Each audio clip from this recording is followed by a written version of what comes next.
now that you're going to be the Minister of Agriculture, we know certain challenges exist in that sector. First, Kenya is a net importer of foods that is capable of producing, like edible oil and rice and wheat. We also know the fact that the average age of a farmer is 65. Yet, our population is highly youthful.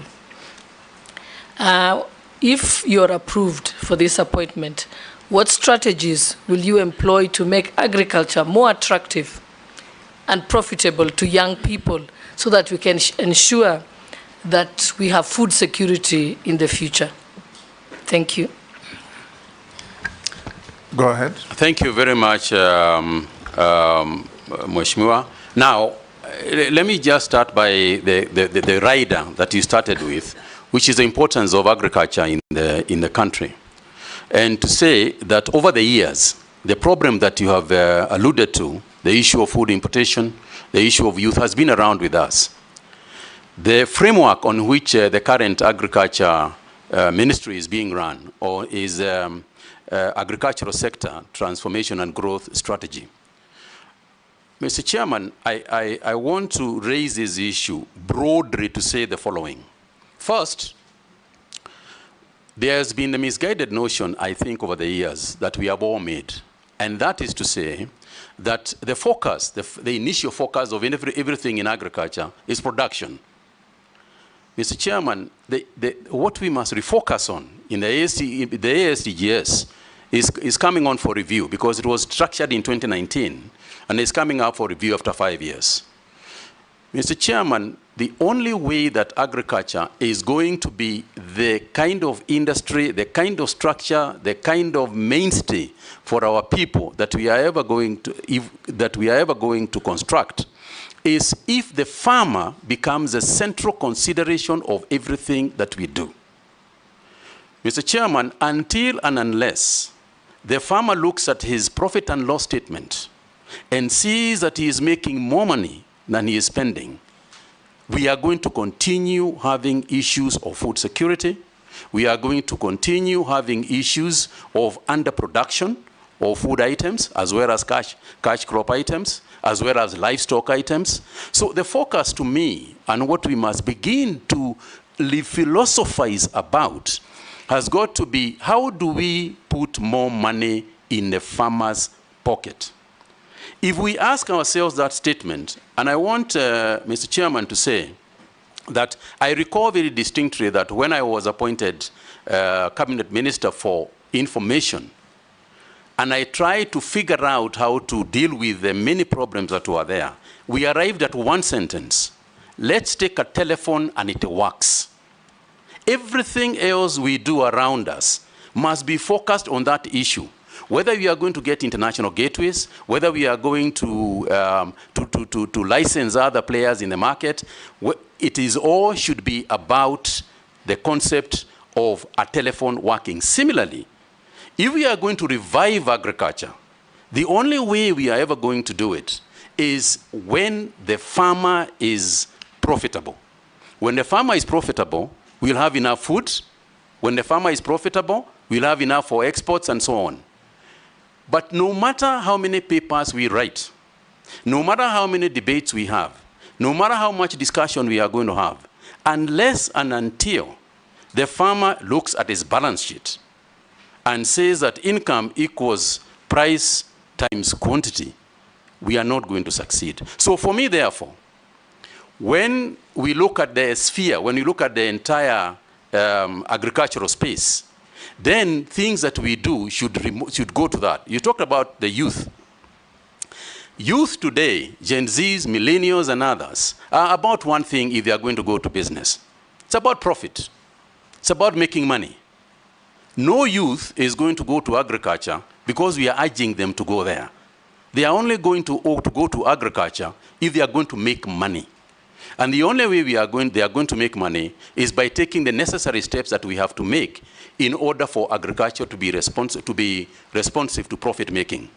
Now, Mr. Chairman, this is very broad, and therefore you allow me space just to expand a little bit. There are many activities within the agricultural sector that we have to carry forward, that we have to do. For example, just to take youth as an example. In order for us to attract the youth into agriculture, youth have no land to grow food on. A lot of the young people don't have land. So we have to think broadly about how can we afford them land first. There is a lot of land, ADC and other organizations, private sector, land that is lying idle, that is not being used, that we can lease to these people. Now, in order for us to lease land to these people, we have got to make sure that the land, that the use of the land that they are getting is going to be profitable to them. Because that's why, in the first place, they are going to go for that idea. How are you going to do that? Our research organizations must ensure that we have done proper soil analysis. Our seed people must have the correct seeds so that people can plant seeds that germinate, seeds that produce the correct product. We have got to plant the right crops in the right places so that they can grow en masse and produce more per acre. So we have got to use the technology because youth are interested in technology. And also we have to define, when we say that the youth should be involved in agriculture, which part of agriculture are we talking about? Because it is not just about growing to grow crops. For example, tourism in agriculture is being involved in agriculture. You know, you travel all over the world and you see yourself being taken to places where they grow all sorts of things in other nations. We want people to come to Kenya also to see our agriculture. That's an area that can be attractive to the youth. There is fintech and agri-finance. These are the areas that the youth are going to be interested in. So in a nutshell, Mr. Chairman, the business of agriculture has got to be looked at from a profit and loss in order for us to make it worthwhile and in order for us to revive it. Agriculture for the youth must be made cool. It is too ordinary. It's too boring. Youth are not going to go there the way it is structured today. It's got to be something more exciting that involves technology, that involves new ways of doing things, that involves areas in agriculture that we have not quite spent our time on, things like hydroponics, aquaponics. These are areas that they are going to look at. The use of technology means that they are going to introduce new things in agriculture that do not currently exist. What does that mean, therefore? It means that the training that we are going to engage in, working together with the ministries of education, we have to look at the training that we are giving the agricultural sector, the agricultural students. What are we training them in? The future of agriculture is going to be in technology. AI, for example, artificial intelligence, is going to play a very crucial role in the future of agriculture. And if that is the case, are we educating our people, our future farmers, enough to deal with that issue? They are doing it elsewhere. If you go across the world, they will be doing that. So the question is whether we are preparing ours to compete with the best in the world. Thank you. Majority Leader, I will encourage you, nominee, to exercise some brevity in answering questions. You have 2 hours engagement with us. I'm trying, Mr. Chairman. It's just the breadth of the question. Yes, Majority Leader. Thank you, Honorable Speaker. Honorable Speaker, maybe I'll start the CS nominee from his response to Mr. Ura's affidavit in respect to your suitability for appointment based on your professional academic qualifications. And he responded by saying that the fundamental criteria for appointment to such a position is based on one's ability to provide effective leadership and service to the public. And in that regard, you say you have the requisite qualifications to serve as Cabinet Secretary for Agriculture despite not having any training in agriculture. And probably you also didn't have any training in health when you served as Health Minister. But CS, in my view, you did well in terms of communicating, especially around the COVID time. You were on TV, in fact, people christened you the COVID CS. I would want to hear what exactly you intend to do because, again, in my view, we have had a communication problem. and more so in the State Department for Livestock and also the State Department for Agriculture. You remember last year the issues that we had with subsidized fertilizer procurement and the communication that came around that issue. Towards the end of the year, we also had a similar problem. I had to withdraw a bill that came to Parliament from the State Department of Livestock, the livestock bill, largely on account of the disinformation that was being propelled in both mainstream and social media. And this bill is anchored on policies that are espoused by the government through the ministry. I would want to hear what you intend to do now as Cabinet Secretary. One, to provide that effective leadership within the ministry, to communicate effectively to the public what is contained in the bills that you will bring to Parliament.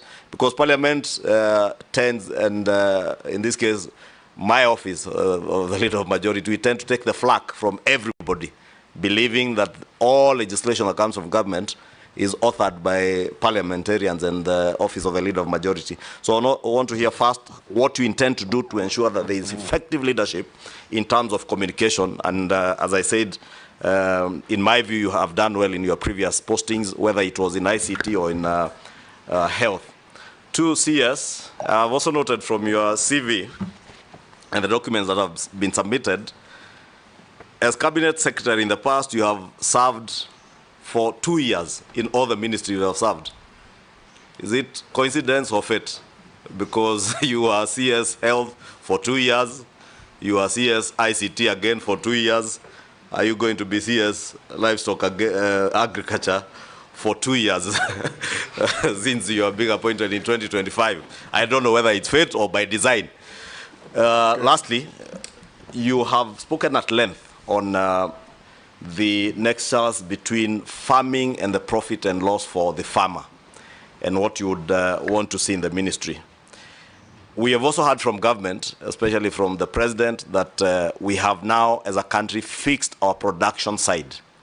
I would want to hear, and again, based on your training as a student of commerce, what exactly do you intend to do to ensure that there is a proper nexus between the productivity that we are saying we have increased, whether it's sugar, whether it's maize, whether it's rice. How do you link that to markets? And bearing in mind that coffee, the coffee you are speaking about drying in your younger years, most of the marketing is done in the Ministry of Agriculture. It's in our State Department in cooperatives, I think. Whether it is milk, again, you produce, the marketing is with someone else. Coffee you produce, tea you produce, marketing is done by someone else. How are you going to create that nexus to ensure that also the country benefits from your experience as a marketer and as a student of commerce to make farming profitable, not just for future farmers, but even for our current farmers, many of who probably are not as tech savvy as the younger generation. And I would really want, I was looking to hear when you spoke about the P&L, how you intend to get that nexus between the good productivity that we now have to making profits for farmers to make it profitable, because that's the only way you'll be able to sustain. This sector has been riddled by cartels, whether it is in the tea sector, coffee sector, milk sector, there are cartels all over. And we have seen in the past people come into this office, very good-looking people like yourself, with very good intentions, but they get swallowed by the cartels. Thank you. How do you intend to protect yourself from being swallowed by these coffee cartels, tea cartels, milk cartels? Brevity. Mr. Chairman, you'll agree that there is quite a bit to respond to here, but I'll try and be as brief as I can. Yes. Thank you very much, Mheshimiwa. Let me start with the issue of communication, because I think that is what you laid emphasis on. I think the first thing to remember is that in my capacity, if I'm approved by this committee, in my capacity as a Cabinet Secretary, I am simply a cog. I'm simply part of a cog of in people and stakeholders that must be involved in the decision-making processes that you have referred to. You can't be part of a cog. You can be a cog in a wheel. Yes, yes. Indeed. Yes. Indeed, Mr. Chairman. One of the cogs, that is what I am. And Mr. Chairman, the long and short of it is the following, that it is not possible to make progress in that area unless we work together with the stakeholders. We have got to have a consultative approach to these things. Cows belong to individuals. Maize in shambas belong to individuals. They don't belong to the government. You know, coffee in coffee farms belong to individuals. So any decision that we make has got to be made with those individuals who are the owners of the of whatever products and commodities that we are going to be discussing. That's number one. Number two is that they are experts in these areas. They are also experts who have been trained to make decisions in those areas. And I'll tie that up with what you said about COVID, the issues of COVID, which I'll come to on its own at some point if the chairman will allow. And to say the following, that part of the reason why there was so much necessity of communicating virtually every day to the people is the weighty issue that was at hand. You are talking about life and death of people. And therefore, you need to keep them abreast with any issue that is developing in relation to their own lives. Because that is what it came down to. Similar, and that's why we had a press conference virtually every day, whether it was made by myself or other players, or other ministry officials. It was determined, we determined that that is the way we were going to handle communication to them. Now, to do so, we got the right information from the people who are technically qualified to give that information.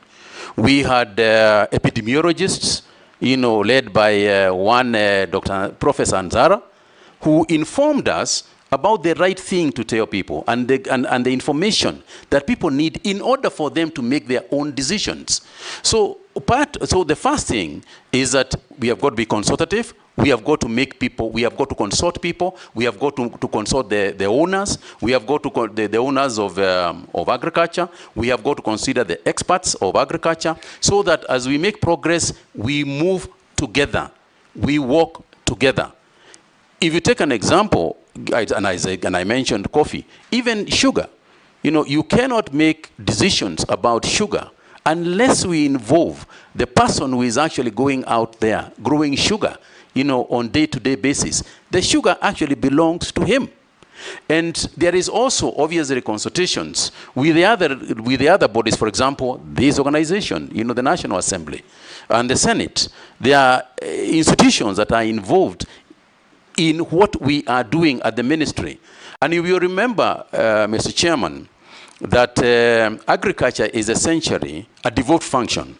In Schedule 4 of the Constitution, there are the areas that are supposed to be handled by the county governments, and it divides it into areas that are also supposed to be handled by the national government. So we have to involve the stakeholders who are going to be largely, and to a large extent, the county governments. So in terms of communication, I want to be clear that we are going to establish a very robust, you know, communication system that is going to be both in mainstream media as well as social media.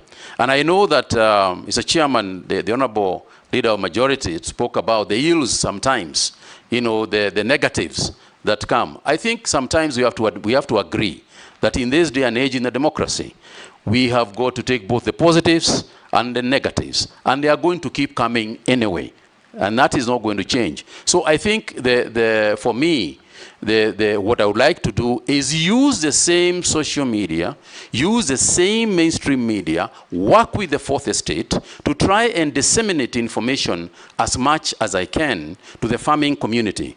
And it won't be the first time, because during the period you have referred to, during the COVID period, part of the key players in terms of dissemination of information and the buy-in to the activities of government was actually members of the fourth estate. They are the ones who assisted us to succeed. And I want to say that my intention is to continue to work with the fourth estate as openly and as transparently as I can. We will be criticized, and that's fine too, because oversight is part of their job. So I intend to keep very closely, to work very closely with them. The area of social media. Social media is an area that has come to both help us. It helps us a great deal. There is also the negativity in the social media. And I know that, Mr. Chairman, if one were to go broadly and say leadership has been made that substantially harder, through social media. But part of the hardship and headaches that one gets from social media is also part of the way that we can communicate more easily, to our people, because they are also on social media. And that which you cannot change, you might as well use, because we are not going to be able to change some of the communication channels that exist. And indeed, we can use them very positively for ourselves. Mr. Chairman, there was a nexus that the Honorable Leader of the majority wanted me to explain, and that's the issue of the PLL and the production capacity that has clearly increased. It's a fantastic example of what I'm talking about. The reason why the production has increased is twofold. One is because of the good climates that we have fortunately experienced.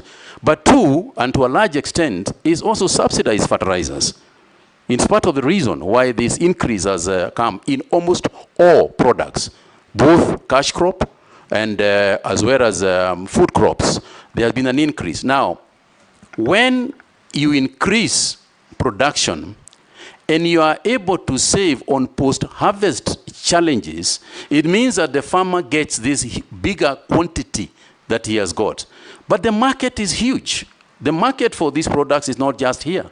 The market for both livestock as well as crops is both in Kenya and external. Information about the markets is what has largely been missing. And part of this is also the deployment of technology. Because now, with a mobile app, you are able to tell where tomatoes have got better prices instantly. But this information is around somewhere, floating somewhere in the market. It's our responsibility as ministry to make sure that that information is available. You also alluded to the issue of the fact that the marketing aspect of most of those cash crops, the boards and everything, is in the Ministry of Cooperatives. That's fine too, because we work in a collective area. We have collective responsibility. Every ministry in government will automatically have to relate with another ministry in government. And it is not just the Ministry of Cooperatives that we have got to work with. We have got to work with the Ministry of Energy, for example. Right now we are waiting for the Ministry of Energy to connect to Kenani, to the Kenani leather park that the ministry is establishing. We are waiting for the Ministry of Water, to also connect water. So we will have to work collectively. We have to work together. Again, coming back to the example that you gave, if you look at the management of COVID-19, it was a whole government approach, whereas the central ministry was the Ministry of Health. The activities that were happening, keeping law and order, the Ministry of Health does not have any askaris.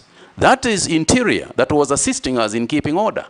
The Ministry of Health does not have, is not in charge of matatus and so on. Yet, we are to contain even containment measures, included the transport sector. So we have to work with the CS for transport.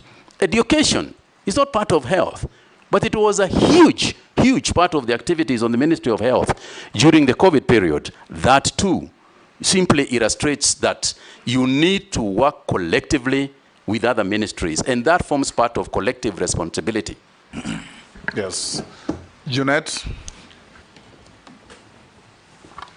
Thank you, Chair. I'll be very brief. Chair, I wanted to ask which chair? Chairman, Mr. Speaker, Mr. Speaker, Chairman. Chairman, I want to ask the nominee. I gave the latitude to your colleague. Now, muulize swali moja moja. Yeah. Go ahead. One is a general question. Chairman, I want to remind the nominee, or to inform him that in the last 2.5 years, he will be the third minister for agriculture. There was one who came at the beginning, second one came, we vetted him, you are the third one we are vetting. If you are approved by this house, you to become the minister for agriculture. And the last one we vetted, I asked him a question. I told him, do you know what you're getting into? He told me, yes, I know. I want to ask you also, do you know what you're getting into that ministry? You need to tell me more what you think of that. The second issue is the people or the ministry concentrates so much on agriculture and normally forgets about livestock. And in many countries in the world, their GDP growth is even contributed much higher by livestock than agriculture. What do you think you will do in the livestock sector so that the GDP, the livestock sector can contribute to the GDP of the country? And what is your position on the vaccine that's being proposed to give to livestock in this country? What do you think it is? Or how will you implement it? Or what are your views on that thing? Point of order. Yes. I think if you allowed 3 questions, because many of the questions, you will easily answer them with, many responses. Yes, that's what I was going to do. Okay. Posing. Thank you, Chairman, Speaker. To the nominee, Honorable Mutahi Kagwe. Following what Honorable Junet said, many people think that the Ministry of Agriculture is crops, forgetting the bigger, which is livestock. My question will be, what will you do, particularly the pastoralist people, who keep a lot of animals, but during let's say, drought or something like that, they lose all of them. What would you think, or what will you do, or what will you tell them to listen, that even before drought, for example, that you can buy all of these animals, and then give them money to wait until drought goes, then you bring number 2, you are going to be Minister of Agriculture. Where is agriculture? There's no agriculture in national level, in my view. If you look at also first schedule of the Constitution, agriculture is devolved. So when you are minister for who or for what at national level? Are you going to be marketing officer of agriculture, or what is it? And yet agriculture is at level. My proposal will be, or what I want to hear from you, what nexus or structure, legal structures or implementable structures that will be between you yourself and the counties. Because without counties government, without county people, agriculture will just be almost, at national level, it will be a talk show if you don't bring in counties in terms of implementation. Thank you, Chairman.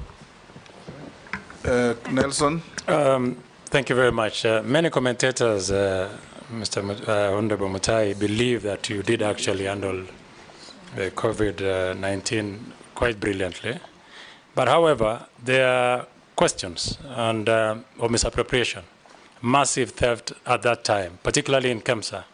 There are cases that have been handled by this House, particularly by the Parliamentary Accounts Committee, and I just want to draw your attention to a few of them. Number 1 is a question on expenditure of 2 billion on budgeted items in breach of regulation in 2015. Rather, Regulation 2015 requiring public officers to act in the government's interest to be aware on essentials of vote control process.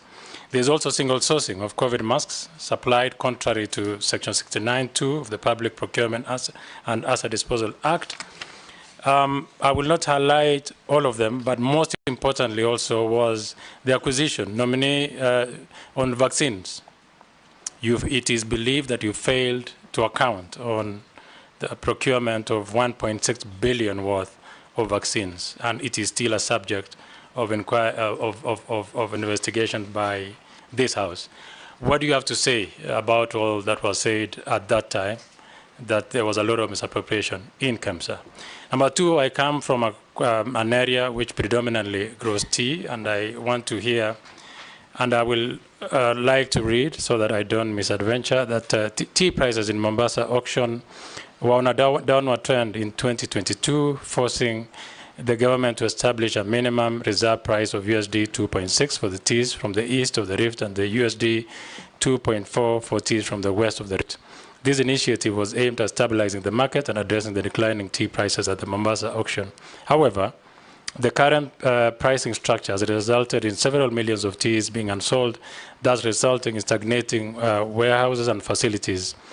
What strategies will you implement to alleviate the situation? Additionally, is government interference in this manner necessary in a free market, and how can it be balanced to ensure market stability without causing adverse effects? Thank you. Thank you, Chair. Honorable nominee, I sit in a committee of environment and forestry, where climate change is a huge topic. And most of the time, whenever we go around, over and above the environmental issues, farmers do ask about this climate change, which affects agriculture, crop, eat, livestock, and things like that. And the issue that always comes is that they don't have any information as to, initially we used to know Kenya, by around February you start preparing your land for purposes of planting and things like that, but it is no longer. So what policy are you going to put in place to try and address the climate change issue which is affecting agriculture? And lastly, Chair, it's about somebody has just asked me from the constituency regarding what is your view on this livestock vaccination, the debate that is going on. What is your view? Thank you, Chair.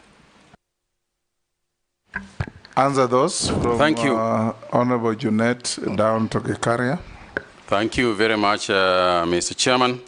Let me start by answering the Honorable Junet's question, which relates also to one that had been asked by the majority leader about the 2 to 3 years, which because they are kind of the same, because I'm the third minister. First of all, of course, is to say that I've been happy to serve, no matter how the period, you're happy to serve, because the idea is to make a difference. And sometimes it is not how the length of time that you do a job in, it is what you put into the time that you have got that you can make a difference in. I have no idea why 2 years into government, I was invited by the 3 previous, including the current president, because obviously they are the appointing authorities. But I want to answer your question, and perhaps relate it also to Honorable Koeshi's question. You asked me whether I know what I'm getting myself into.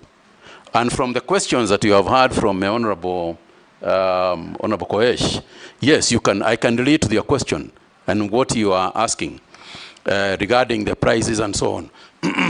Mr. Chairman, you will remember that one day in 2020, I stood outside Afia House, and it is on record even in the media. I pointed at Afia House, and I said that there are many cartels in this building. I said it myself. It was not said by other people. I am the one who said it sitting in there. So as I went into the ministry, I was quite aware that there are cartels. And I'm quite aware that even this one, there are cartels in it. That's the first thing. The second thing is to say that cartels fight back. Cartels will fight back. And some of the stuff that you are hearing coming out is a question of cartels fighting back.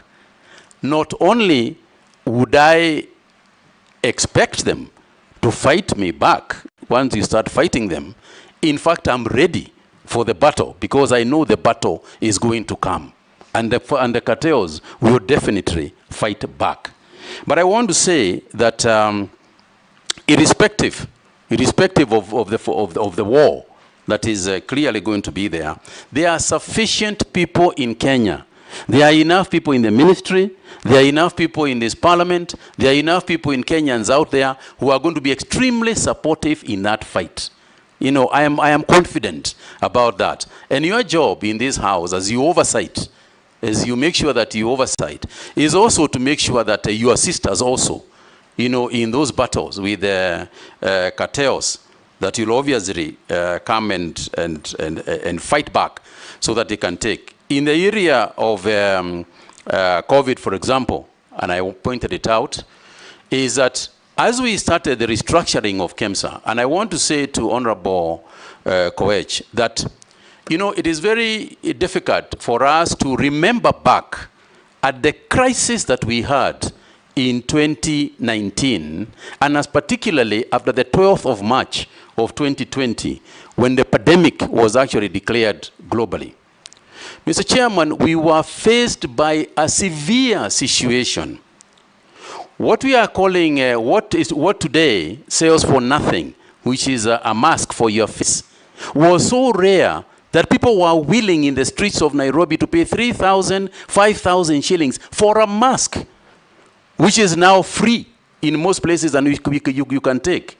So when people say, and part of the big question regarding that period and part of the COVID billionaire issues and so on that we have had to do with the prices of issues, the prices of goods, the prices of commodities and health, and what was necessary to contain this disease in our country.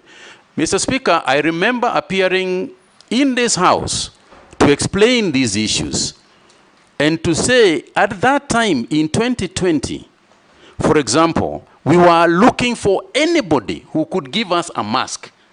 And yes, I am the first person to admit that it wasn't an opportune time, that indeed there was abuse of process in KEMSA and other procuring agencies at that time, and not just in the Ministry of Health, but widely. But I think the major concern, the major interest at the time, and I can give you one clear example. For instance, the PPEs. We were looking for protection gear for our doctors and nurses. We didn't have any. A PPE could easily sell for 15,000 shillings, 9,000 shillings, etc. And I can tell you, Honorable Koech, that if they came at 20,000 shillings, we would have bought them. Because it's a question of, are you going to wait or are you going to buy at whatever price to save lives? Money almost begins to take a secondary position when it comes to life and death. And that is what it was. But we are also the same people who worked on it. What steps did we take? I called all the manufacturers of materials. I sat outside my office with a bottle of water, testing materials to see whether they could be able to be used for PPEs with the experts in the Ministry of Health. And consequent to that, we were able to use our own people in Shona, in Athi River, in Nakuru. We were able to use our own people to produce the same materials at a quarter of the price. And now today, the same PPEs can be produced in our country at 2,000 shillings or less than 2,000 shillings. So it wasn't an appropriate time. A lot of mistakes were made, and I'll tell you that and confirm that indeed there were mistakes made. But I would also like to say that at the prices that I was saying, and this is what I explained to Parliament, and I challenged this House, at the time that we were buying PPEs at, say, 9,000 shillings, I said I would like somebody to show me any place where the PPE was selling at less than that price. And I remember, Mr. Chairman, going to Aga Khan Hospital, going to Nairobi Hospital. Everybody was desperate and the prices were crazy all over the town. It wasn't that the Ministry of Health was buying those items at a higher price than the rest of the world or the rest of the country. We were buying it at the market prices at that time. And this is something that I have explained, you know, at length. Mr. Chairman, the handling of COVID-19 at that time was such a nightmare. It was such a nightmare that, and the cost to people, the cost of lives, every day we would wake up to be told that 10,000 people are being buried in New York. The Italian government has given up and surrendered, that everybody is dying. In South America, people are being dragged out of houses and being burnt outside, they are cremated outside their own houses. So it wasn't a time that people were making very, very rational decisions. It was a desperate period, but we did what we had to do. And Kenya, by the way, is one of the countries that got praised because of the work that they did. And Mr. Chairman, I will say this. I am prepared to do, I take responsibility, and I did, and I said everything that happened that was not correct in my ministry, and throughout that COVID period, we must take responsibility because it was there. The negatives, I take responsibility. The positives, I give credit to the team that was working at the ministry. All the members of the National Emergency Response Committee, of which I chaired, that included members of the Defense Forces, members of all ministries that were involved. We took collective decisions. In the issue of vaccines, we took collective decisions for vaccines. And the whole issue of the expenditure on vaccines, Mr. Chairman, is actually exaggerated. Because 90% of the vaccines that we actually used in Kenya were donated. There were donations from the United States government, from the World Health Organization, from European governments. Yes, they were of a great value, and they were valued at a lot of money, but they were free. We got a lot of those things for free. We didn't actually buy a lot of those ones. The ones that we bought, the ones that we ordered from Johnson & Johnson in South Africa. In fact, the quantity that we were supposed to get, we never even utilized in full, because by the time we had developed immunity and stopped the delivery of. So there were several issues that one can speak about. And as for KEMSA, it is true. When I said that there are cartels out there, it was true. And what did we do? What did I do as minister? You will remember, Mr. Chairman, that we carried out a complete re-engineering of KEMSA. Change of staff, restructuring the organization, at least in the time when I was there. So we did take action about it. And I'm the one who invited the investigating authorities to come and go through it so that we can see how we can change the entire structure to do a better job in a crisis like that. For me, Mr. Chairman, what I say is that I hope, because there will be another pandemic, it is not a question of whether it will be there. It's not a question of if it will come.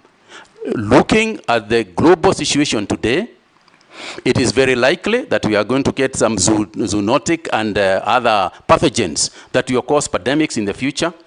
And it's a question of being prepared for it and hope to God that there will be somebody sitting in those offices where he or she will have to make some very difficult decisions, notwithstanding the fact that eventually they could be verified for those decisions.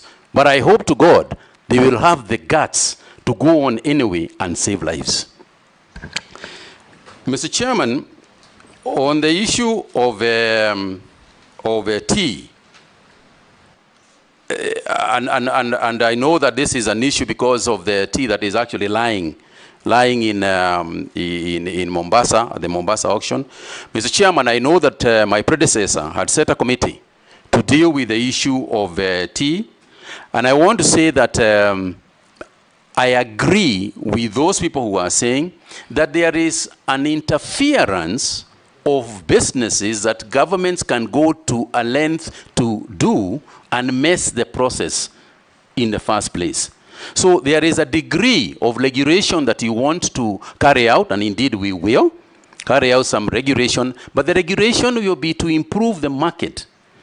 Our job, as you asked about what is the ministry going itself doing, given the fact that it is a Schedule 4 divides it amongst both the county governments and the national government. I think if you look at Schedule 4, you'll see that the breadth of involvement of the national government is quite large. And if you are involved in the policy, if you are involved in research, if you are involved in financing, if you are involved in creating markets for these products, then you will have to work, as you rightly said, in the joint committee of both the county governments and the national government. Again, I would like to confirm that this is not the first time I'm going to do this. During the COVID period, or during my days as Cabinet Secretary for Health, that's what we did. We had constant communication. We had several meetings with the CECs for health. And I can tell you, Mr. Chairman, we even managed to bring in to the ministry The C is for health, to be part of the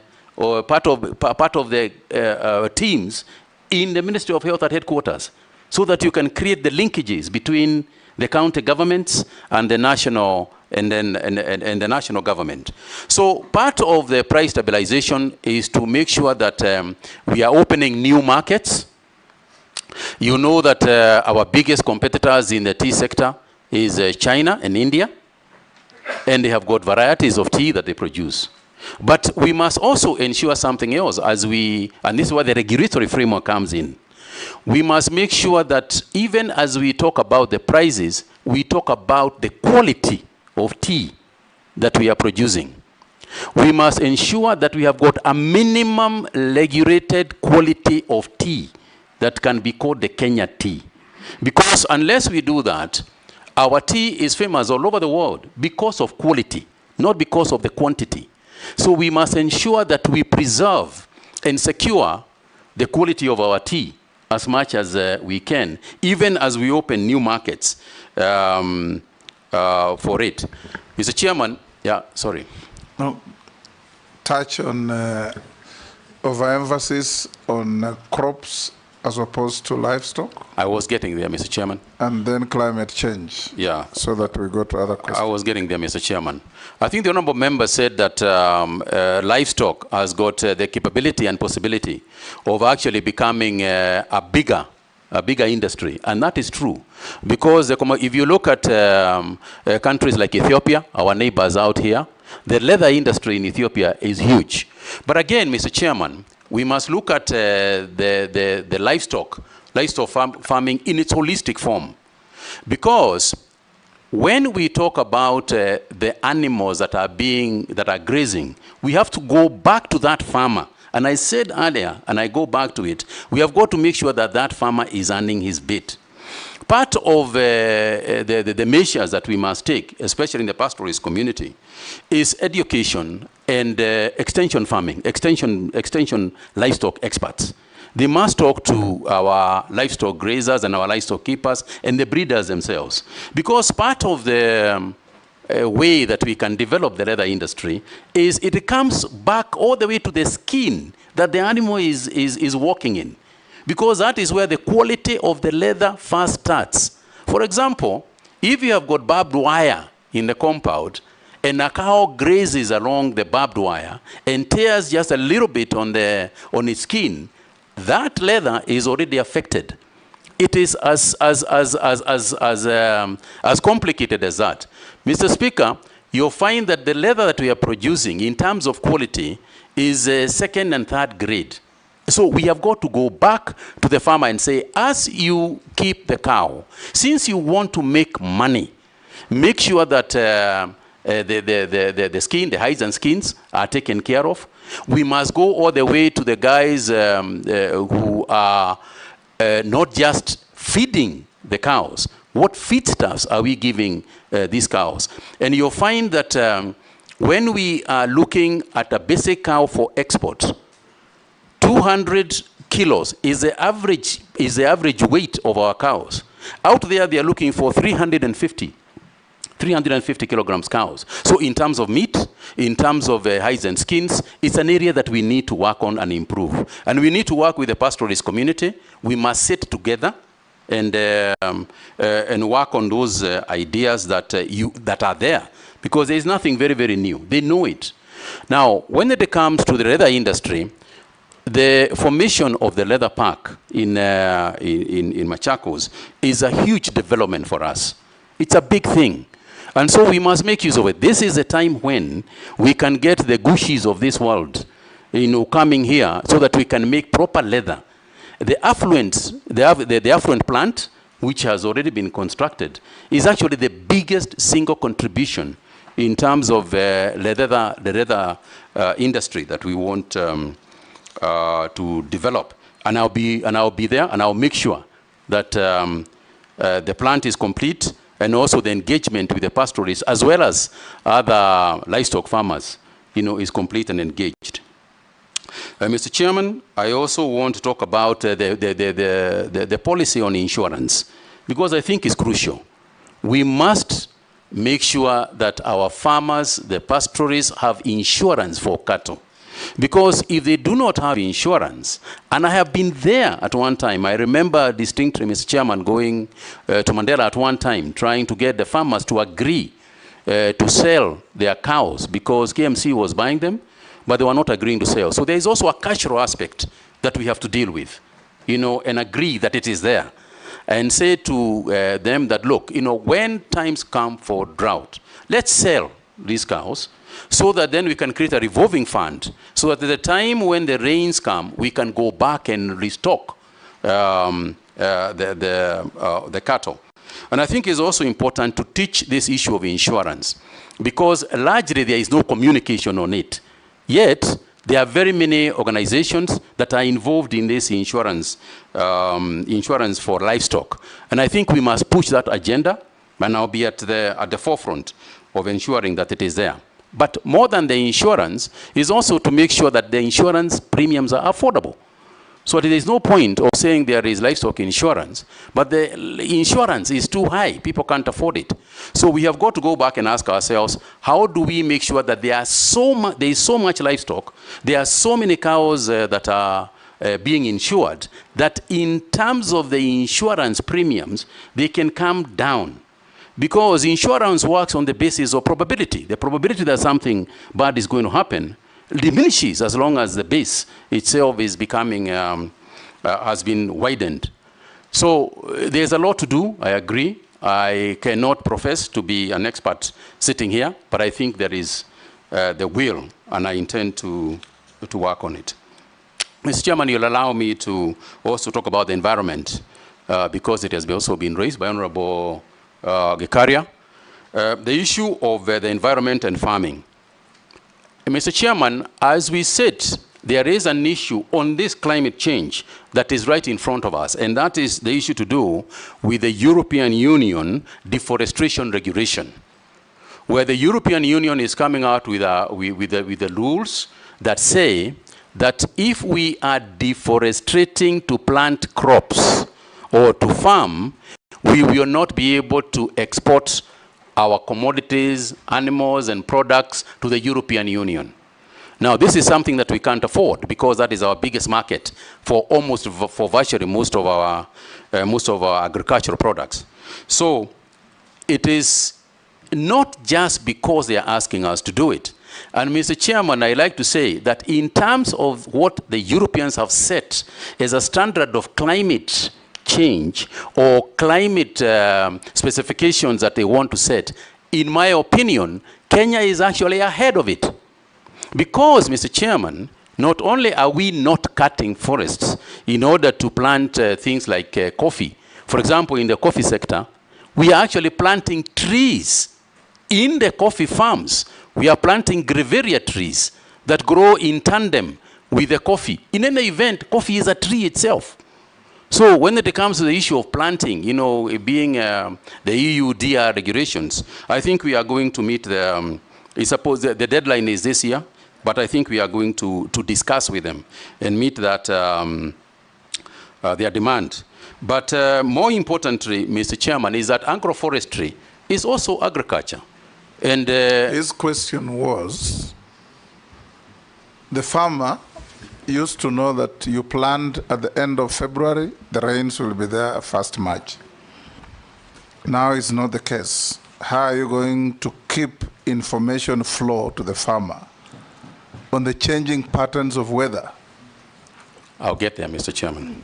That's what he asked, and yeah. I'll get there, Mr. Chairman, but I did want to raise this issue of EUDR because it is part and parcel of this thing of climate change. And Mr. Chairman, technology is going to assist us. The biggest thing in terms of the Honorable Gikaria's question is technology. We all know that these days, the meteorology department can actually predict very well. If you look at your mobile app and look at it, we can predict very well. There was a time when we talk about Rasha, Pale na Pale, you know, which was never going to happen. But I think that we are very confident. And as AI develops, the predictability and our ability to tell the weather is going to become more and more precise. And therefore, and at that point, what then do we do? Because information is one thing, but what do you do when you do it? We need drought-resistant crops, drought-resistant animals that can withstand higher heat and longer and higher temperatures that currently exist. This is a scientific issue, and we are going to work with the research organizations to make sure that at least we mitigate part of what can be very severe natural disasters. Thank you. Yes, Janet? Chairman, I know the nominee was once a politician, but he has cleverly evaded the issue of the vaccine. And we know each other why he's doing that. Mr. Chairman, it is indeed true that I was once a politician, but that is not, but I wasn't evading the question, because the matter is very simple to me. And in consultation with those in agriculture, we have also come to the same conclusion. I think the long and short of it is the following. Number one is that my understanding is that the whole vaccination process is to address two diseases. It is to address the PPR and foot and mouth disease. That's what the issue is about.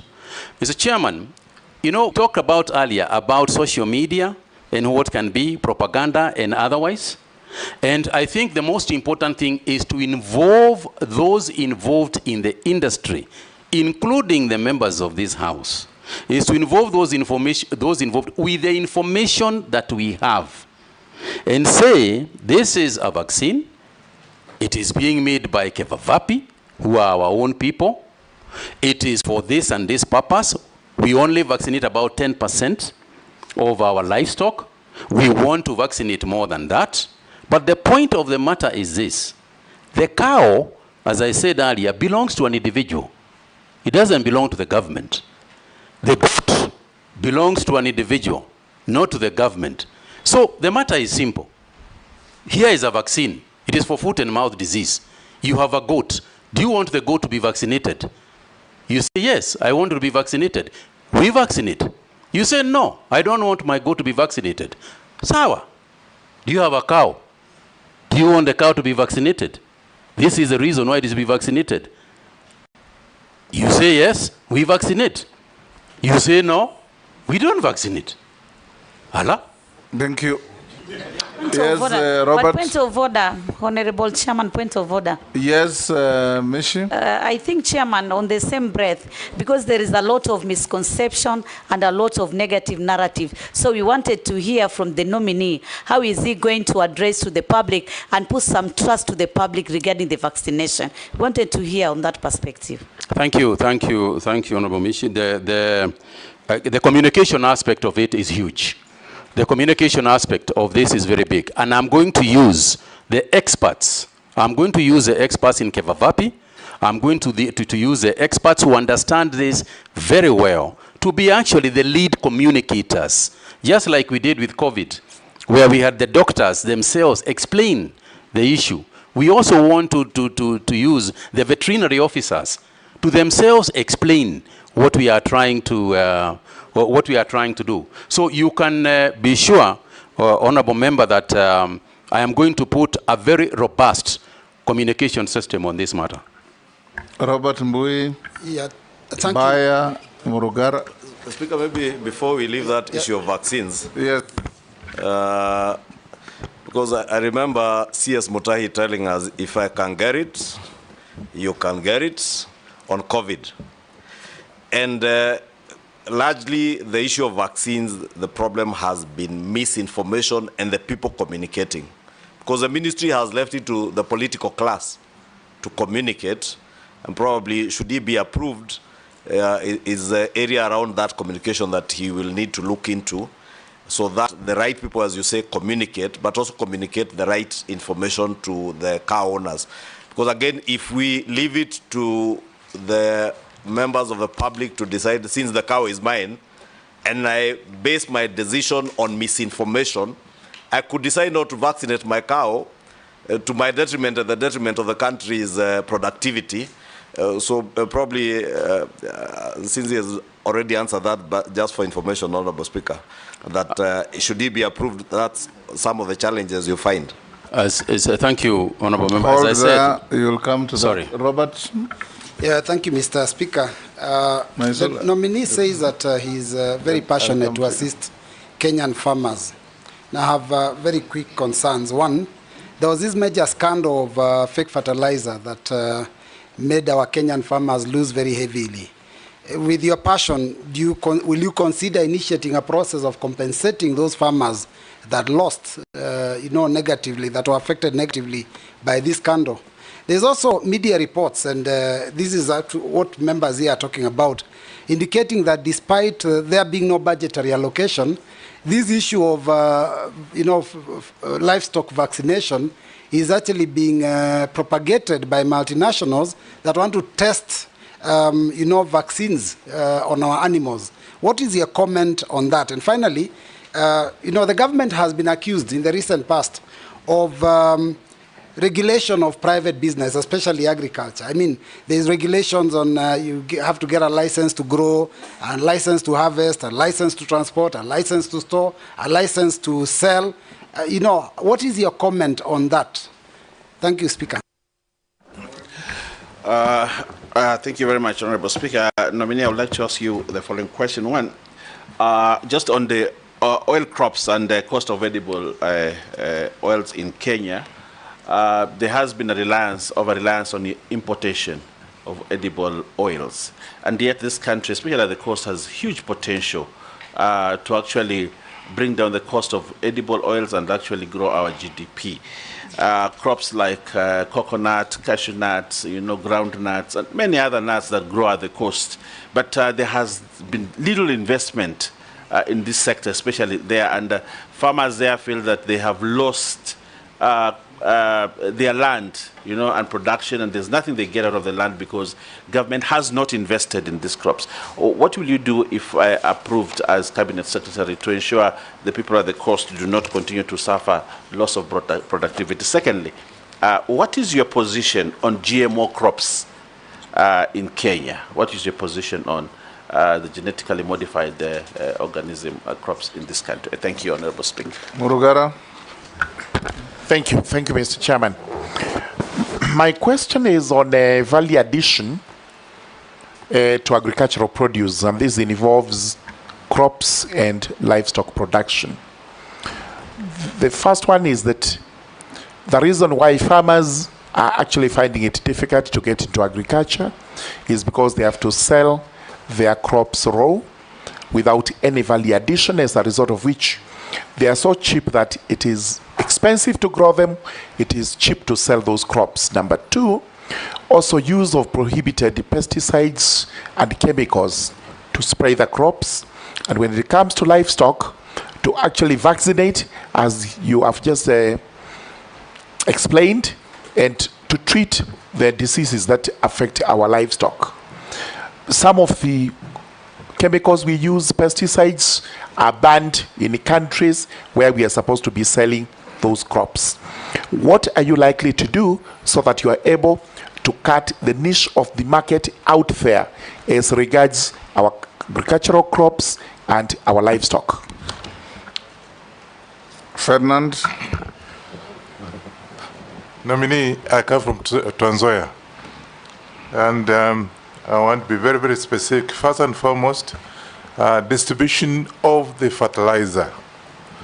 Farmers must be attracted to do their job, but the distribution of fertilizers in the country is bad because it's put in one place and the farmers have to travel miles and miles to get whatever they want to go, so that the cost of actual production goes up. And so most of them are actually discouraged. Secondly, and I want to just correct you. You talked about the youths. I think you have to get the youth to get into extension services, because that is very, very important. And for you to get this youth, you must have a program to attract the youth, so that we have these extension services, so that the youth can be able to go there and do some work. And I think it's very important that we get that right. Lastly, if you don't mind, we had fake fertilizers, and the farmers, I don't know whether somebody asked that, but I don't think, yeah, somebody asked that. If we did, then of course, specifically, we have ADC land. And you rightly say the population of this country is going up. And yet ADC farms are lying idle. What are you going to do if you actually make you a minister for agriculture? Be specific on this one. Thank you. Last on that round, Naisula. Thank you, Mr. Speaker. On the issue on livestock farm, I just want to put it to Honorable Mutahi Kagwe that it's one thing to speak very flowery words about leather, about livestock, but when you look even at the budgetary allocation that is given to the State Department on livestock, it is very minimal. And being honest as a country in ensuring that we take livestock matters seriously, because if you look at even the funding, most of the time it is donor funded. And donor funded, you know, it is for a specific period and for specific interventions, but not the whole aspect of it. But my question to you is that the whole issue on research as a country, in the past we have been a very, a country that is known for its research, and mostly on our foods, on even the livestock, on agriculture. I'd like to know what you think about us as a country on the measures that we are putting in place and what we need to do to ensure that research goes back to where it was and gets the necessary funding, because that is important. Nominee, you can answer those 5. Thank you very much, Mr. Chairman. Mr. Chairman, let me start with the issue of the fake fertilizers that was raised, because it has been raised by quite a number of members. And to answer as follows. Number one is that obviously that was an extremely unfortunate thing to do. Mr. Chairman, there are 2 areas that I find almost reasonable. One of them is the area of seeds, fake seeds, and the other one is fake fertilizers. Because that issue actually affects not only food security, but actually national security. Because if you grow for a whole year, you are growing something and it was fake from the beginning, or you give your cows fake feeds and they die, Mr. Chairman, this is a matter that I would like even to work with this House to create more civility in terms of the penalties that are involved when people sell fake fertilizers, when people sell fake seeds. This is an area where, if approved, Mr. Chairman, I would like to work with this House to create that civility. And to do so, I cannot, sitting here today, talk about what I can do in terms of the farmers who have lost. This is a matter that I would have to go into the ministry, look at it, discuss it with perhaps Treasury, and see what can be done. But I take your point that a loss was made, and somebody benefited from it, but nobody was compensated, for the loss. And it's a matter that I take, and I'll take to heart. Mr. Chairman, on the issue of livestock vaccination, I spoke to it, and I spoke about what I believe. And obviously, sitting in the office, I will have the information at my fingertips. I will be clear. This is a vaccine that is being made locally by Kevavapi. One of the things that I would like to say as a highlight to all the things that have been asked, including the pesticides that I think Mheshimiwa Ferdinand spoke about, is to say that there will be a rule of thumb that, in my opinion, the ministry, if approved, would adopt. Number one is this: whether GMO, whether pesticide, whether fertilizer, if that product is not being used in its country of origin, it will not be used in Kenya. If it is a fertilizer, if it is a GMO product, if it is a seed. Do you know the case of Roundup? Yes, I'm aware of the case of Roundup. I'm conversant with that debate, Mr. Chairman. In fact, there was a luring in Australia, I think it's this week or last week, that was made on the same, where in Australia they said that it is not carcinogenic, but this is something that I will sit with my scientists and my decide that the decisions will be made on the basis of science and data. Because it is not enough that I proclaim here, but I can tell you that there will be no product that is going to be sold in this country under my watch in the Ministry of Agriculture and Livestock that is going to be a product being tested here. We are not guinea pigs. We will not be used by anybody as guinea pigs. I am aware, Mr. Chairman, for example, there are some organizations overseas that are rebranding their products so that instead of coming as the main product which has been banned overseas, they rebrand themselves as another product so that we can pass it here. And I can tell you that we will be as vigilant as we can be to ensure that we protect our farmers as well as our private sector players. In terms of the taxation regime, because I think, Honorable Member, that's what you are referring to. Yeah, the regulations and the many things that you have to pay. You have to pay for research, you have to pay for transport, you have to pay just to be able to export. You have to be able to, every single document has got a tax on it. You know, this is something that we need to look at, because by the end of the day, it would be better to create a bigger volume of business people and tax them a little than to have just a few business people, which you tax a lot. Because the bigger volume of business people create jobs. You know, the less ones don't. So I'll be fighting, you know, for that position to change. You know, I'll do whatever I can within the Ministry of Agriculture. But of course, this is something I have to work with my colleagues, you know, in other. On the issue of oil crops and farming of palm oil and other nuts, so on, particularly in the coast, yes, I completely agree that this is something that we have missed an opportunity here, because we are only producing about 10% of these oils. Yes, we use them every day. So we are using foreign exchange unnecessarily when we can actually grow palm oil. We have seen countries that have changed completely. Uganda, next door, is growing a lot of their oils now. So there is no reason why we can't do it. But I also know that we have got to work with the extension farmers that Mheshimiwa Nyonyi also referred to. We have got to have educated extension farmers to change some of the cultural norms that our people have against or for farming certain goods. For example, I know for a fact that AFA has produced a huge quantity of the coconut seedlings that they are trying to distribute. And therefore, there is an education and extension work that is required there to go and tell the people, we have got this, but it's not enough that you go to a farmer and tell them you have got coconut seedlings. How do you plant them? Where do you plant them? What sort of fertilizer do you use? Is it organic fertilizer? Is it, mineral fertilizer? So there is quite a bit to be done so that we stop blaming the people and take responsibility ourselves to grow. On the issue of GMO, again, I repeat what I said. But we must also ask ourselves, what is GMO?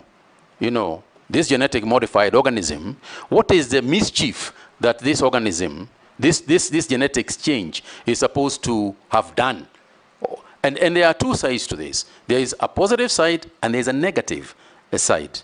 And one of the first things that we must do is ensure that the National Biosafety Authority is sufficiently funded, is sufficiently prepared to deal with GMOs.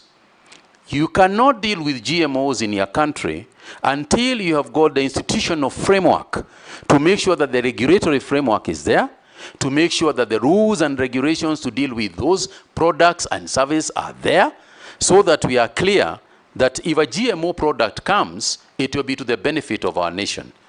And there are some benefits to some of the products.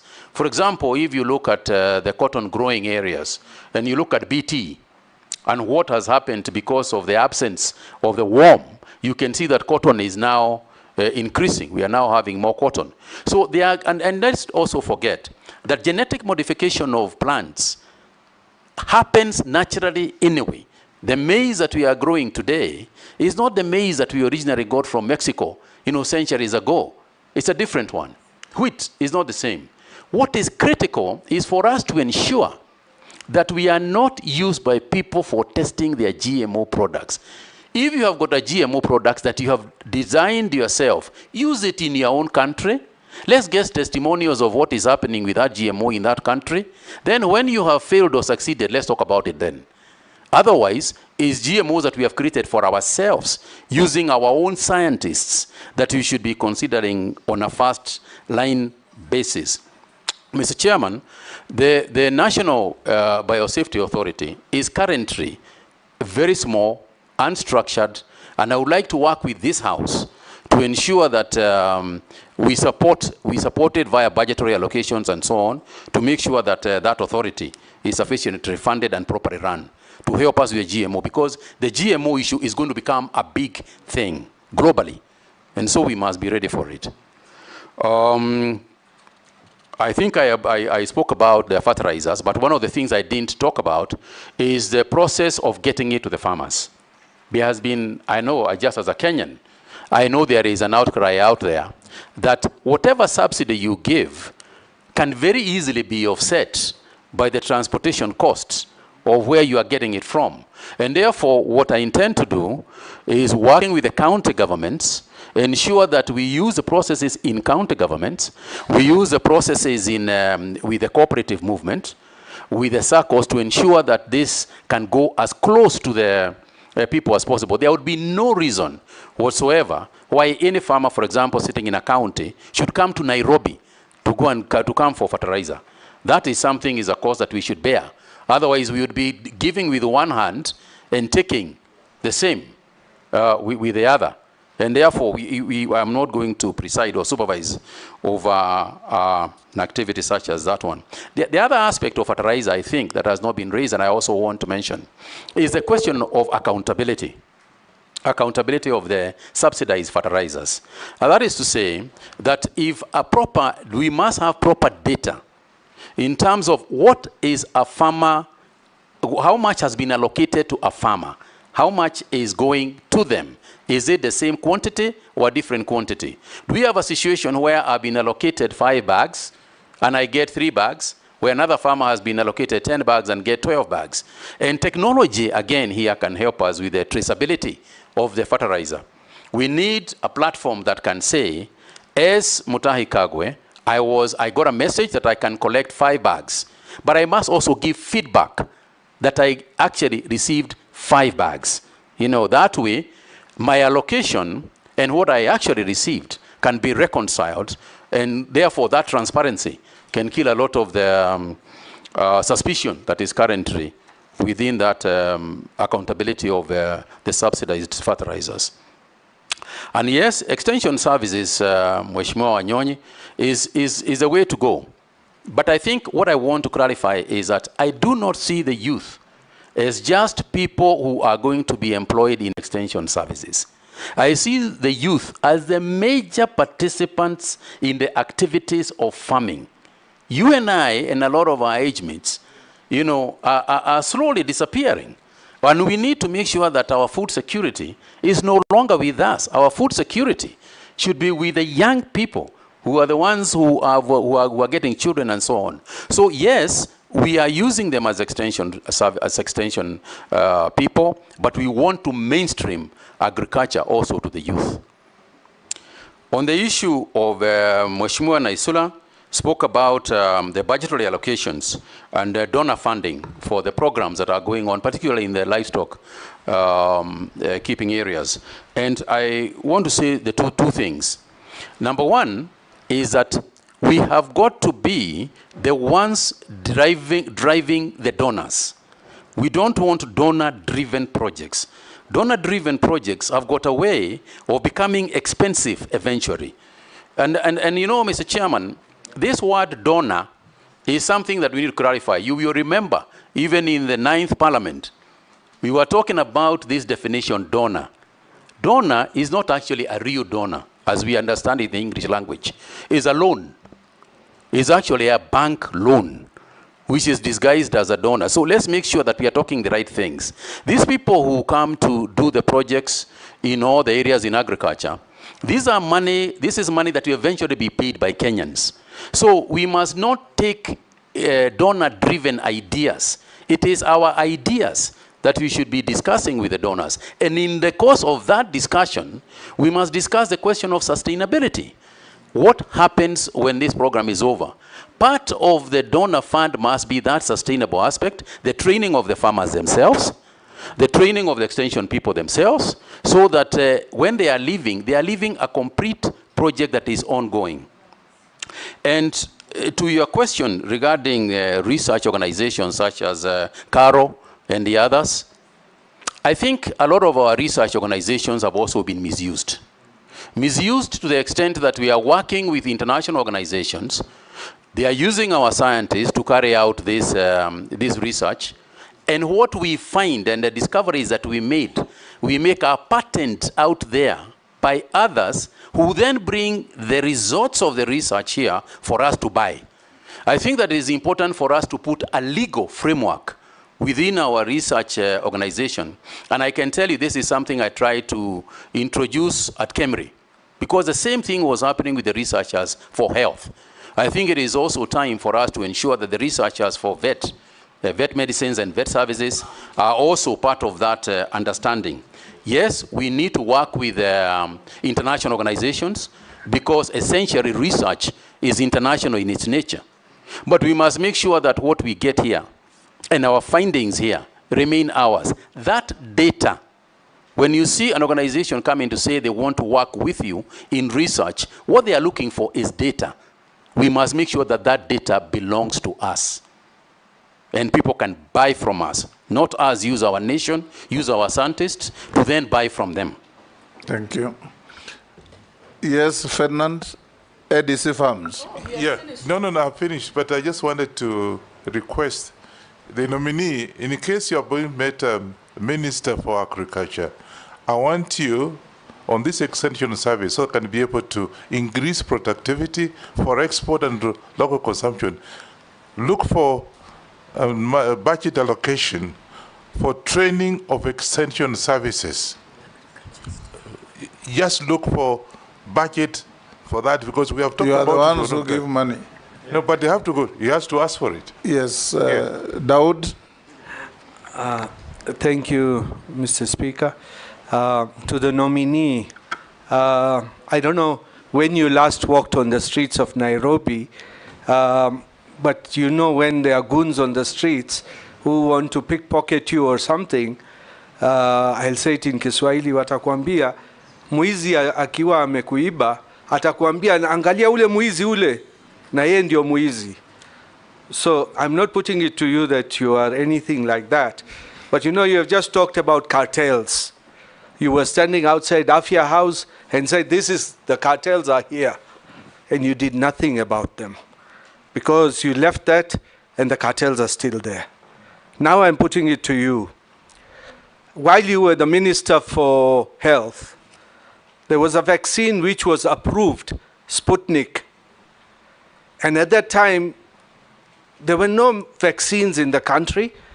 People were dying, and it was a private firm which was approved by the Medical Association to import the Sputnik vaccine. But your ministry went ahead, while they had already administered those vaccines, some of it, and you cancelled the vaccine should not be administered without thinking the investment which was put in by the investor who brought that, and it was a private investment. So how are we sure that once you go to the Ministry of Agriculture, you will not stop any new investor the way you did while you were at the Health Ministry? Secondly, when you're talking about cartels, I'm just talking about cartels for you, Kagwe. The Mira, His Excellency the President, when campaigning in the Kenya Kwanza, he promised the whole of Meru, Embu, and the Mount Kenya East that this government would take care of the Mira farmer and the markets and all that. Unfortunately, we have not gone too far. But are you aware that the Mira farmers who are going to the airport have to pay a levy, which is levied, which there is no receipt for it, there is no nothing, but they have to pay millions of shillings a day.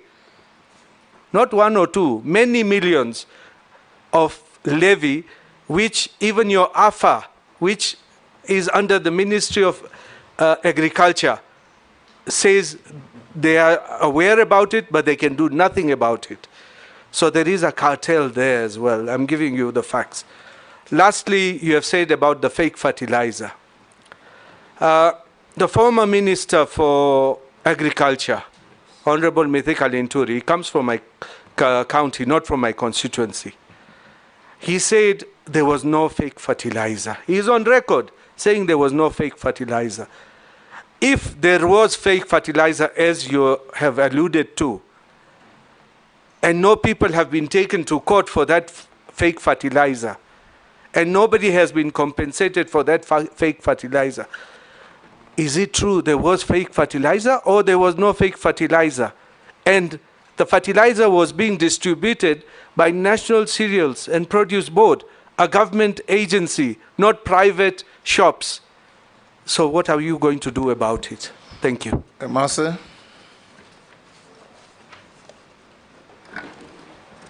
Thank you, Chairman. Nominee, you've spoken to the aspect of the how to make agriculture more profitable and how to make it more attractive, and they need to incorporate technology and information and all that. But a number of studies have also indicated that many farmers do not comply to safety practices.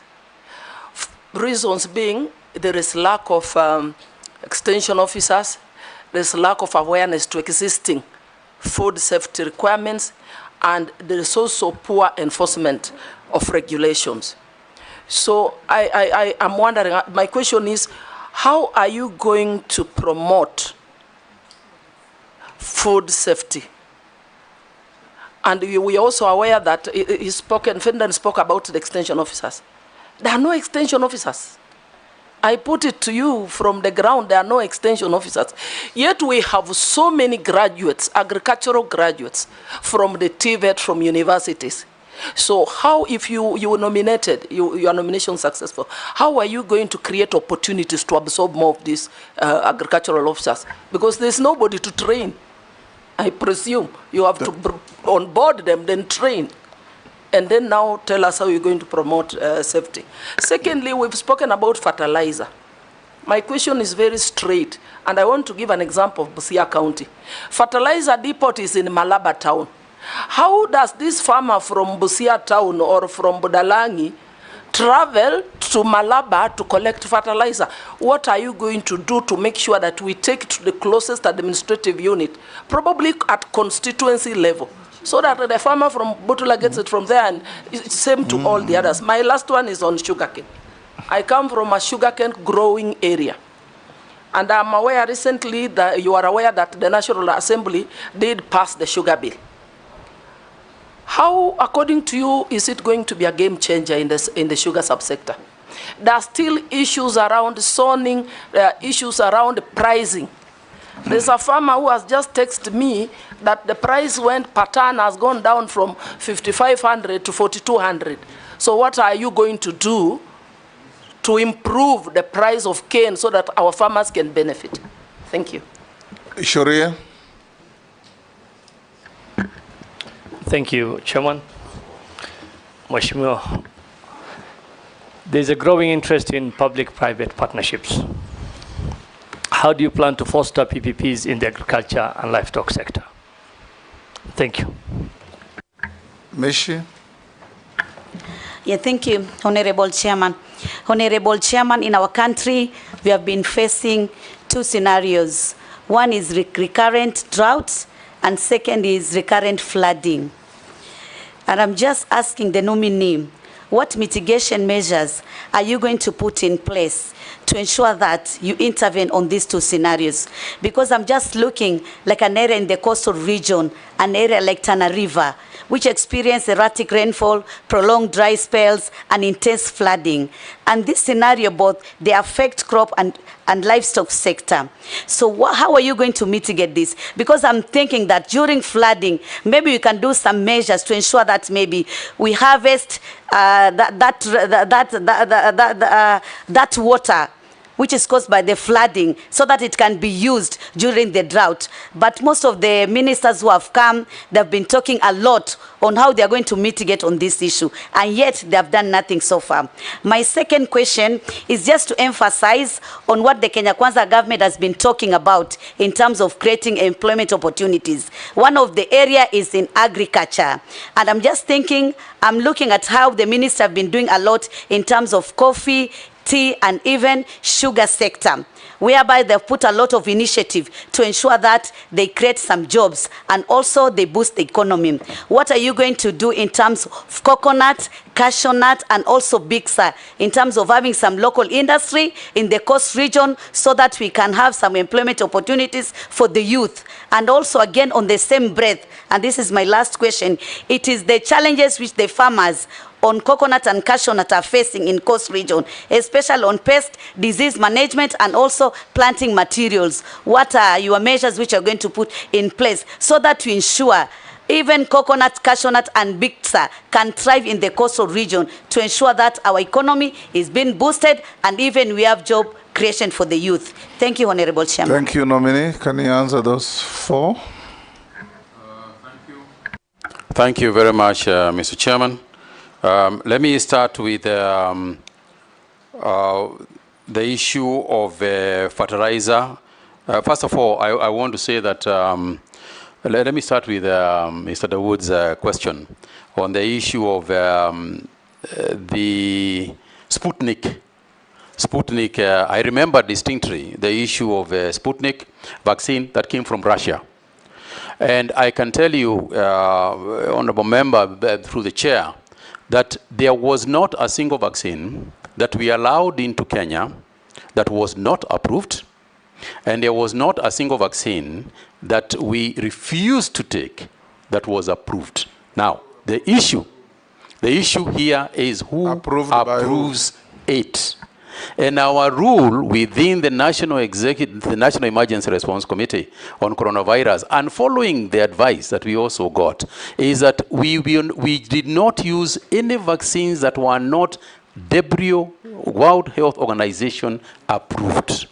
And I'm aware that at the time that we had stored with Sputnik, the condition that we gave Sputnik is, and the Russian people even came to see us, not even the business people, is to say, please deal with the World Health Organization approval, and as soon as you have got those approvals, we have no problem using the vaccine.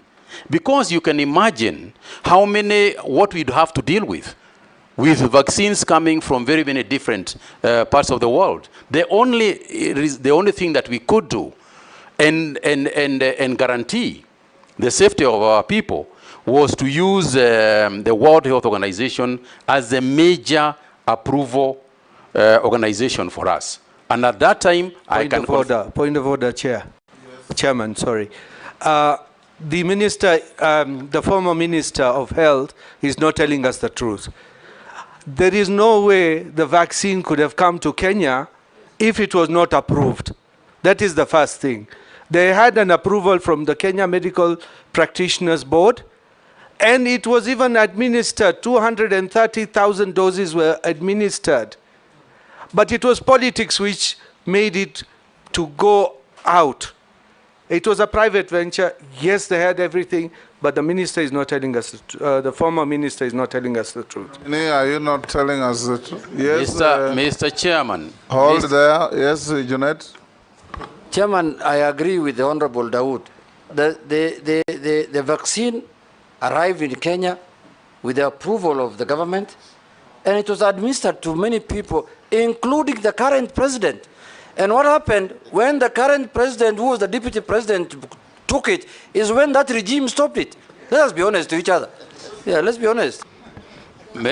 Mr. Chairman. Did you play politics with the health of Kenyans? Mr. Chairman, I want to repeat that the only approvals that we recognize as the National Executive Committee on Coronavirus was approvals that came from the World Health Organization. If that was the case, just hold there. How did the vaccine get into Kenya and have it administered on Kenyans before you chased it away?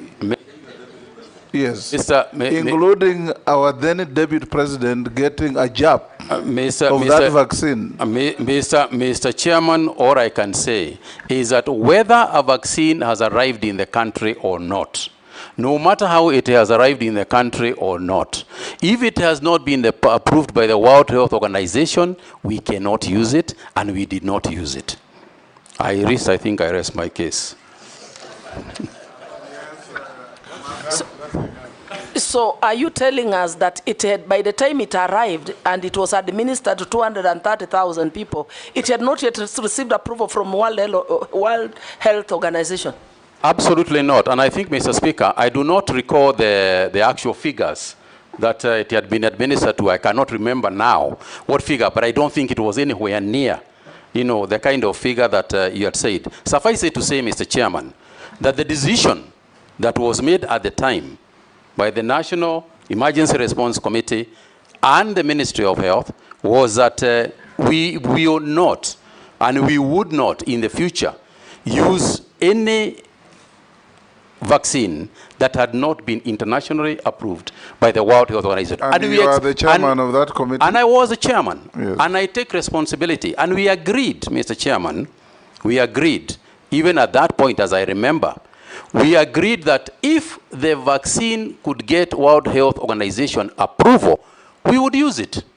What Daud has put to you is that you made an irrational decision based on political consideration.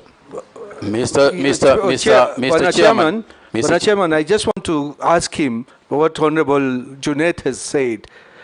The Deputy President at that time and the President right now who has nominated you today is the one who took that jab, is when you stopped the Sputnik. Is that true or not true? Absolutely not true. Point of order, Chair. Chair, when that, Chairman, when we were taking the vaccines, yes, there were many vaccines. There was AstraZeneca, there was this one and others. Pfizer, Johnson & Johnson. Chairman, we were in the country here. At that time, people were really looking for vaccines to use. Desperately. The day the current president, who was then the deputy president, got a jab in the afternoon, in the evening, a press statement came out saying that thing is banned in our country. That's the truth of the matter. That's the truth of the matter. Mr. Chairman, I cannot recall the events as they followed, if indeed that is the way they followed. But I repeat my position. We could only use a vaccine approved by the World Health Organization. Go on with the others. I'm sure you know. Mr. Chairman, Mr. Chairman, the issue of mitigating circumstances, I think that were raised by Mishi, the issue of what do we do when there are droughts and then there is flooding that happens. I'll come back to the others as well. I agree with her that Honorable Chairman, that the issue of drought mitigation is critical. And it has been there a long time. We all know about Budalangi, and we know other areas in the coast. And season after season, the discussion is the same. And what I would like to commit myself to, Mr. Chairman, is working with the ministries involved. As you are aware, the Ministry of Irrigation, the Ministry of Water is charged with the dam, the areas of matters to do with the damming. But I also want to involve the county governments in this matter. Because the issue of acceptability, for example, the involvement of the county governments with the extension farmers, because in Schedule 4, extension farmers that Honorable Emase raised, extension farmers are actually the job of the county government.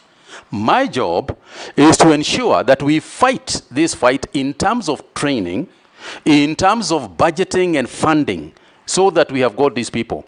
And I would like to refer to the matter that you referred, which you say that this house is the one that allocates budgets, and to say that in spite of that, we can also predicate some of these things on what Honorable Naisura had raised on the issue of donors. This is one of the areas that we could try very hard to work with our funders and with our donors in terms of the extension farmers, so that in mitigating the issues that have been raised, the conditions and challenges that Honorable Michi has raised, ensuring that we have got the proper crops to use during drought, ensuring that we have got the correct livestock to use, ensuring that diseases don't start affecting our livestock just because there was flooding, going on. I think that is a job that will ably be done by extension people. I think they are as crucial as Mheshimiwa Nyonyi had raised. And I'm going to work very hard with the county governments to ensure that extension farmers, but also working concurrently with the ministries involved in dam building, such as Ministry of Water and Irrigation. And I think that, Mr. Chairman, the other involvement is also the committees of parliament. The committees of parliament on agriculture, the committees of parliament on health, on water and cooperatives. I think sometimes it is also good for us to have discussions together with them. And I propose to also engage them so that we can discuss budgeting and budget allocations also here, together obviously with the budget committee. Mr. Chairman, yes, Honorable Michi spoke about the job, the aspect of job creation in agriculture. And I think that sometimes we also miss opportunities of job creation in agriculture. For example, we are talking about fertilizer subsidies. And we have got companies in this country that can actually make fertilizers. Away from the coast, there are some companies in the coast. And it is true that if we structure the subsidies properly, it is possible that these companies that make fertilizers can be funded or can be part of the subsidy movement so that they too can create jobs. I think whatever we do, at whatever time we do it, we need to ensure that any opportunity to create a job is not lost, because part of the challenge we are having with our youth is actually that job aspect of job creation. And I think I alluded to the issue of disease, disease management. Again, research on these issues is going to assist us a lot on disease management. But I think that it is better to use preventive measures, ensuring that the diseases don't occur in the first place, rather than curative measures that we have got to deal with after the event has taken place. On the issue of sugar and the sugar bill, yes, I'm aware that the sugar bill has gone through, and I'm also aware that we produced this year, a large quantity, in perhaps the highest quantity, a large quantity of sugar, which actually might save us from importing sugar this year. And I think that is a fantastic development, but it must not be at the cost of the farmer. It cannot be at the cost of the farmer, because I think we should understand that the subsidy to the farmer is not a subsidy to the farmer per se. It is only a subsidy to the farmer directly. It is indirectly a subsidy to the consumer, because it is the Sugar Act nominee is awaiting, if you are approved, to promulgate regulations. I'm aware of that, Mr. Chairman. That you are now delving into. Yes, I'm aware of that, Mr. Chairman. Yes. And that's what I alluded to. And I think that the regulations will be done in the fastest possible time. That's what we'll deal with, what Mary Massey is talking about. Yes, Chairman, Sharia, PPPs. He's not even answered my cartels and fake fertilizer. Mr. Chairman, on the issue of the PPP, I'll come back to Mira. On the issue of PPP, Mr. Chairman, usually the problem is not the private players in the game. Usually, the problem in trying to craft a private-public partnership, in my opinion, lies, the fault lies with the public sector, not the private sector. The private sector has got a number of things that they normally demand if they are going to put their money anywhere. One of them is very quick decisions. They want us to make this decision about their investment quickly. In the past, I think we should own up as government, that we have created so much bureaucracy around the issue of PPP that a person starting the PPP process usually at some point just gives up and goes. I think that one of the things, one of the entry points for us is to reduce the bureaucracy as much as we can, particularly in the agricultural sector. There are people who express interests to come and lease land and grow, say, for example, rice, all right? And we put roadblocks to them, and we put so many conditions to them that eventually, by the end of the day, they say, if I go to Rwanda, I'll get free land and start this job tomorrow. And they leave. So we are losing a lot of investments, you know, because of our own bureaucracy and the conditionalities that we are using, that we are putting on the private sector people. Conditions that sometimes are official conditions, and conditions sometimes which are suspect. So I agree with you that we must fight more, we must reduce our bureaucracy, and we must be more willing. It should be an objective to bring the people in.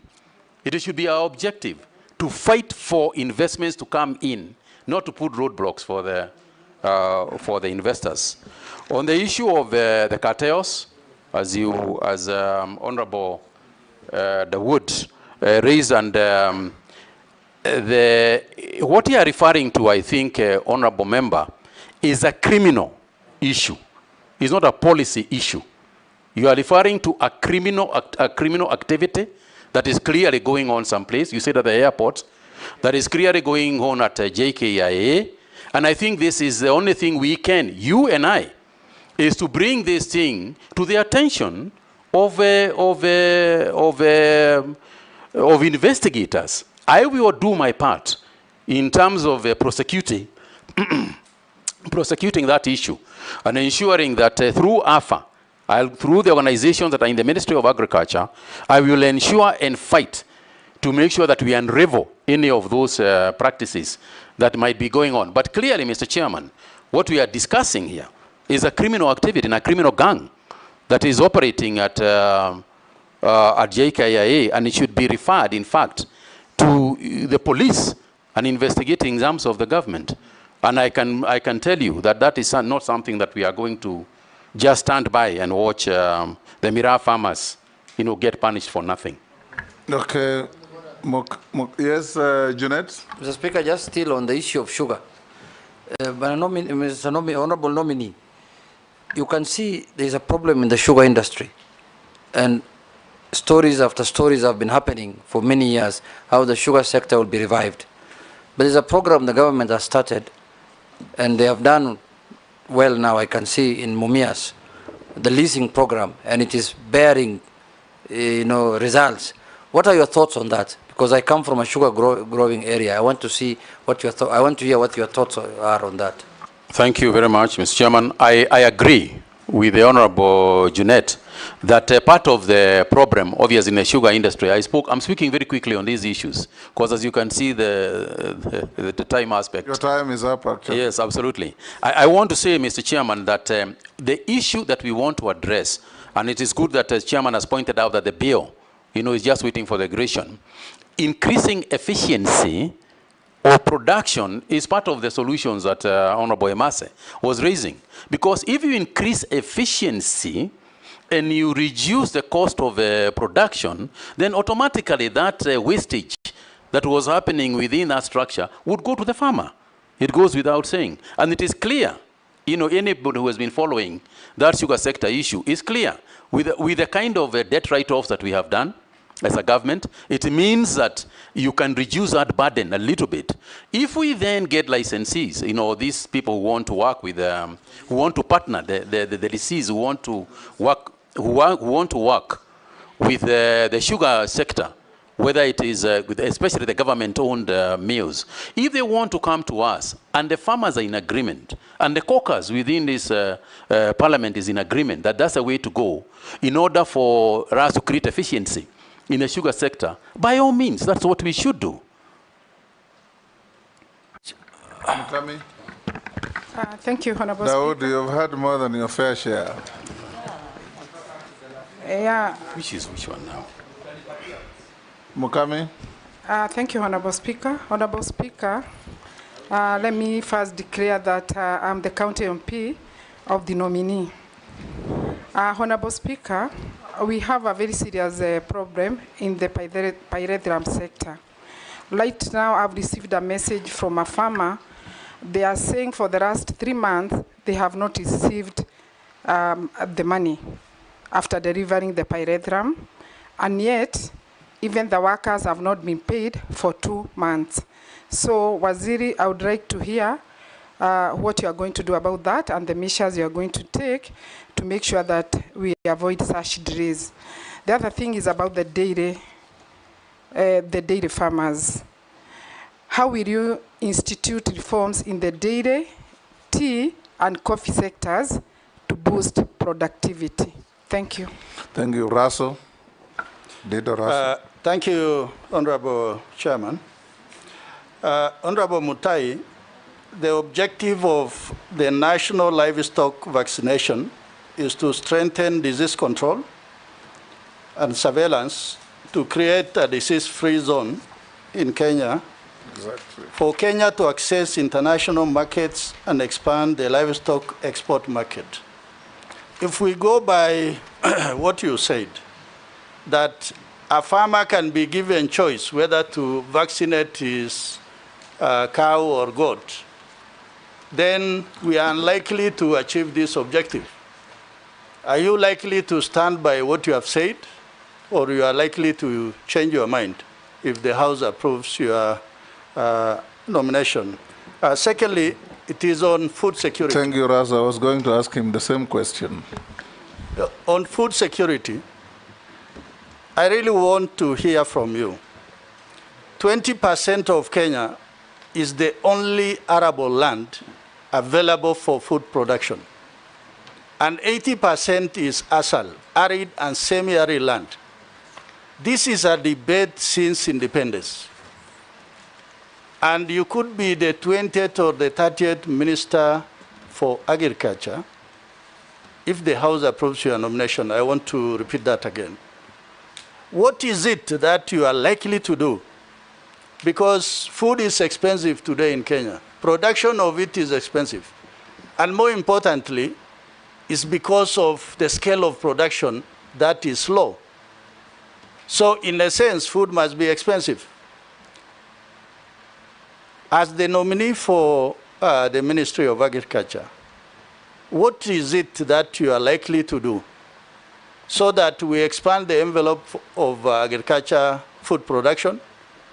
And at the same time, what is it that you are likely to do so that there is incentive for farmers to actually feel that, yes, I can produce more maize, I can produce more potatoes?